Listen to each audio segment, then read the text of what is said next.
광야의 끝, 약속의 땅을 눈앞에 두고 모세는 한 세대를 향해 마지막 말을 남깁니다. 그 말은 단지 추억도 아니고 경고만도 아니었습니다. 그것은 기억하라는 하나님의 외침이었습니다. 신명기는 출애굽 40년 후 모압 평지에서 모세가 이스라엘 백성에게 전한 설교이자 유언이며 하나님의 언약을 다시 새기는 책입니다. 듣고 기억하고 순종하라. 이것이 신명기의 핵심입니다. 모세는 먼저 지난 40년의 길을 돌아봅니다. 출애굽과 시내산, 가데스 바네아의 불순종, 광야에서의 방황, 그리고 새로운 세대의 형성까지 그때의 실패와 회개, 하나님이 어떻게 인도하셨는지 하나하나 상기시킵니다. 모세는 말합니다. 너희가 하나님을 거역했을 때 하나님은 진노하셨지만 다시 너희를 인도하셨다. 그 기억은 단순한 과거가 아니라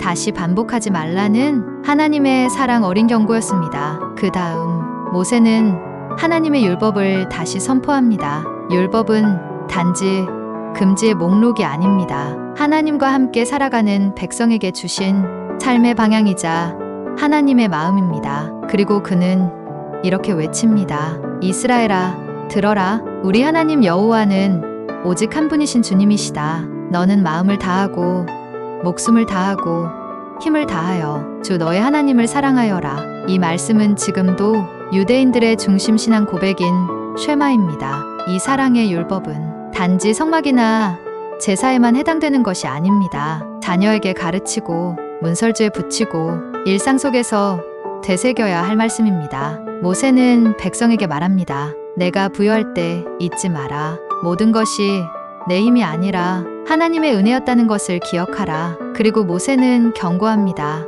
너희가 가나안에 들어가 우상을 따르고 하나님을 잊는다면 너희도 그 땅에서 오래 살지 못할 것이다. 하나님은 질투하시는 분입니다. 다른 신을 섬기는 것을 기뻐하지 않으십니다. 그러나 하나님은 진심으로 회개하는 자를 언제나 용서하시는 분이시기도 합니다. 모세는 출애굽 당시 금송아지 사건을 언급하며 말합니다. 내가 그때 너희를 위해 산 위에서 40일을 금식하며 기도했었다. 하나님은 진노하셨지만 나의 중보를 들으셨다. 모세는 그때도 지금도 하나님의 긍휼을 백성에게 전합니다. 신명기에는 수많은 율법 조항들이 다시 등장합니다. 정치, 가정, 노동, 재산, 형벌, 재판, 노예 해방, 농업, 절기, 구제, 왕의 역할까지. 하지만 그 모든 법의 중심은 하나님 사랑과 이웃 사랑입니다. 약한 자를 돌보는 법, 공평한 재판, 고아와 과부에 대한 배려, 종을 자유롭게 하는 희년 제도, 이 모든 것은 하나님 나라의 그림자입니다. 율법은 사람을 얽매기 위한 것이 아니라 자유롭게 하기 위한 하나님의 질서였습니다. 모세는 또 말합니다. 이 율법은 너희에게 어려운 것이 아니다. 하늘에 있는 것도 아니고 바다 건너에 있는 것도 아니다. 말씀이 너희 입에 있고 너희 마음에 있다. 하나님은 단지 지식을 원하신 것이 아니라 마음으로 순종하기를 원하셨습니다. 그러므로 모세는 결단을 촉구합니다. 내가 오늘 너희 앞에 생명과 죽음, 복과 저주를 둔다. 너희는 생명을 택하라. 하나님을 사랑하고 그의 길을 따라가며 그의 말씀을 지켜라. 이제 모세는 자신의 마지막을 준비합니다. 하나님은 그가 가나안 땅에 들어가지 못한다고 하셨습니다. 그는 단지 땅을 바라볼 수만 있을 뿐입니다. 그러나 모세는 절망하지 않습니다. 그는 하나님의 뜻을 받아들이고 다음 세대에게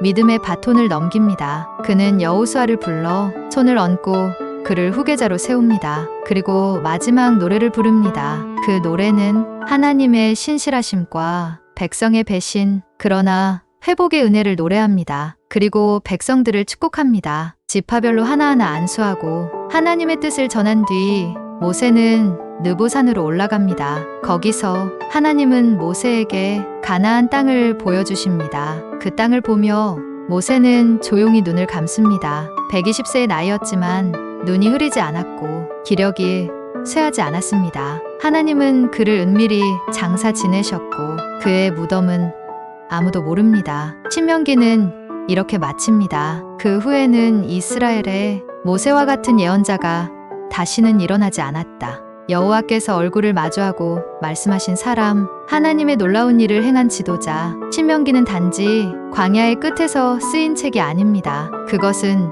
우리 인생의 광야 속에서도 하나님을 붙들게 하는 말씀입니다. 기억하라, 듣고 순종하라, 그리고 생명을 택하라. 이것이 신명기의 메시지이며 지금 우리에게 주시는 하나님의 부르심입니다.